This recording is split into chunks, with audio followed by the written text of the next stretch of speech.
झारखंड के मुख्यमंत्री हेमंत सोरेन ने कहा कि प्रवासी मजदूरों के आने के बाद संक्रमित लोगों की संख्या में हो रही बढ़ोतरी से वह तनिक भी हतोत्साहित नहीं है। उन्हें इसका पहले से आभास था, इसीलिए इस बात को ध्यान में रखकर ही हर कदम उठाए जा रहे हैं। अगले 2-4 दिनों में संक्रमण की गति या उससे ठीक होने के व्यवहार में जो बदलाव होता है उसके अनुरूप निर्णय लेंगे। अगर लॉकडाउन बढ़ाने की ज़रूरत पड़ी तो उसे भी बढ़ाएंगे, क्योंकि हम कोई हड़बड़ी में नहीं हैं। पहले आम लोगों की जान माल की रक्षा सरकार की सर्वोच्च प्राथमिकता है। मुख्यमंत्री शुक्रवार को अपने आवास पर मीडिया से बातचीत कर रहे थे। झारखंड राज्य में अब तक 513 कोरोना पॉजिटिव के मामले आ चुके हैं। शुक्रवार को राज्य में अब तक एक दिन में सर्वाधिक कुल 36 नए मरीज मिले। इनमें धनबाद के 3, पूर्वी सिंहभूम के 5, रामगढ़ के 9, हजारीबाग के 10, बोकारो के 2 और कोडरमा के 7 संदिग्धों की रिपोर्ट कोरोना पॉजिटिव आई है। झारखंड राज्य के स्वास्थ्य मंत्री बन्ना गुप्ता ने कहा कि राज्य में 90,000 स्वास्थ्य कर्मियों की बहाली होगी। कुछ कानूनी अड़चन के कारण प्रक्रिया शुरू नहीं हो पा रही है। सीएम हेमंत सोरेन जल्द ही इस पर निर्णय लेंगे। उन्होंने शुक्रवार को यहां बातचीत में कहा कि कोरोना जांच में तेजी लाने के लिए जांच जिलों में चेकअप सेंटर खोले जाएंगे। इसकी तैयारी चल रही है। एमजीएम अस्पताल में आइसोलेशन वार्ड की संख्या बढ़ाई जाएगी। बन्ना गुप्ता ने कहा कि कोरोना संकट में गरीब मजदूरों की भूख से तड़प कर मौत हो रही है, जबकि केंद्र सरकार ने 20 लाख करोड़ के पैकेज की घोषणा की है।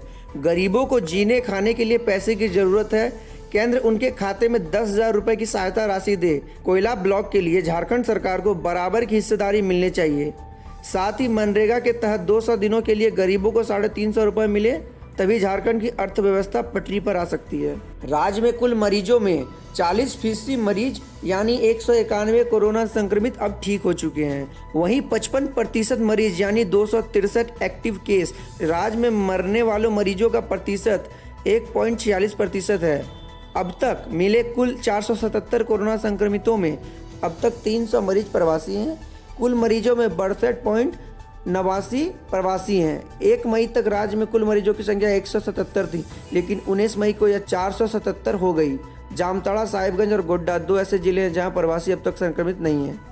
पटना और हैदराबाद के बीच शुक्रवार को सीधी विमान सेवा शुरू हो गई। इंडिगो का विमान सप्ताह में 3 दिन शुक्रवार, शनिवार और रविवार को सुबह 6:35 बजे लैंड करेगा और 7:15 में हैदराबाद के लिए टेक ऑफ करेगा। वहीं गुरुवार को दिल्ली के लिए विस्तारा की नई फ्लाइट शुरू हो गई है। इस तरह पटना से दिल्ली के लिए 7 विमान होंगे। इनमें इंडिगो के 3, स्पाइस के 2 और एयर इंडिया और विस्तारा के 1-1 विमान है। एयरपोर्ट प्रशासन ने विमानों की शेड्यूल जारी किया है, जिसमें विमानों की तादाद 11 से बढ़कर 13 हो गई है। यह शेड्यूल 31 मई तक के लिए प्रभावी है। मुख्य सचिव दीपक कुमार ने राज्य के जिलाधिकारी से चर्चा की। वीडियो कॉन्फ्रेंसिंग के दौरान 1 जून से और छूट देने का मंथन हुआ। इसमें राजनीतिक, धार्मिक, सामाजिक बैठक और सम्मेलन पर रोक जारी रखने पर ज्यादातर जिलों के डीएम ने सहमति जताई। वहीं शर्तों के साथ पब्लिक ट्रांसपोर्ट को खोलने समेत अन्य वाहनों के परिचालन पर शर्तों के साथ छूट देने पर सहमति बनी। सभी बातें तब लागू होंगी जब लॉकडाउन के संबंध में केंद्र सरकार के स्पष्ट गाइडलाइन आ जाएं। रेलवे स्टेशन और एयरपोर्ट से आने वाले यात्रियों की स्क्रीनिंग पहले की तरह जारी रहेगी। पटना में शुक्रवार को पूरे दिन धूप छांव का मौसम बना रहा। धुंध के साथ धूप निकली। इसके साथ ही 3 से 5 किलोमीटर प्रति घंटा उत्तर पूर्व की दिशा में चलने वाली हवा की वजह से पूरे दिन उमस भरी गर्मी रही। दिन के साथ रात में भी पारा चढ़ गया। मौसम विभाग का कहना है कि पश्चिमी विक्षोभ की वजह से बिहार के विभिन्न हिस्सों में 2 जून तक मौसम में बदलाव होगा। खगड़िया, बांका, भागलपुर, सहरसा, छपरा, पूर्वी पश्चिम चंपारण, सीवान सहित 16 जिलों में 48 घंटे के अंदर आंधी तूफान के साथ हल्की बारिश की संभावना है। लेह में फंसे झारखंड की उपराजधानी दुमका के 60 मरीजों शुक्रवार शाम फ्लाइट से रांची पहुंच गए। मजदूरों के रांची पहुंचने की सूचना पर मुख्यमंत्री हेमंत सोरेन ने खुद बिरसा मुंडा एयरपोर्ट पहुंचे और मजदूरों का हाल जाना। इस दौरान उन्होंने मजदूरों से बातचीत भी की, साथ ही उनके लिए उपलब्ध कराए गए खाना के गुणवत्ता की जांच भी की। बता दें कि सुबह सभी 60 मजदूरों की थर्मल स्क्रीनिंग कर उन्हें लेह एयरपोर्ट से स्पाइस जेट की फ्लाइट से दोपहर 2 बजे दिल्ली लाया गया। यहाँ से वह फिर से इंडिगो की फ्लाइट के जरिए रांची पहुंचे। बिहार राज्य के सरकारी स्कूलों के कक्षा 1 से 12 तक के विद्यार्थी कक्षा की पुस्तक चैप्टर वाइज ऐप पर पढ़ सकते हैं। इस पर अपने नोट भी तैयार कर सेव रखने की सुविधा है। शुक्रवार को शिक्षा मंत्री कृष्णानंद प्रसाद वर्मा, अपर मुख्य सचिव आर के महाजन व BTBC MD doctor Ranjit Kumar Singh ने विद्या वाहिनी ऐप लॉन्च किया।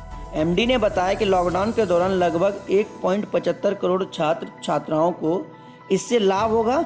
इससे पहले Bihar text book corporation BTBC ने अपने वेबसाइट पर सभी पुस्तक को अपलोड कर दिया था। गूगल प्ले स्टोर से विद्या वाहिनी बिहार ऐप डाउनलोड किया जा सकता है। Bihar state text book corporation की वेबसाइट bstbpc.gov.in और ranlib.in दिए गए लिंक पर जाकर भी ऐप डाउनलोड किया जा सकता है। इस ऐप को 15 दिनों में ऐप डॉयल सॉल्यूशन ने तैयार किया है।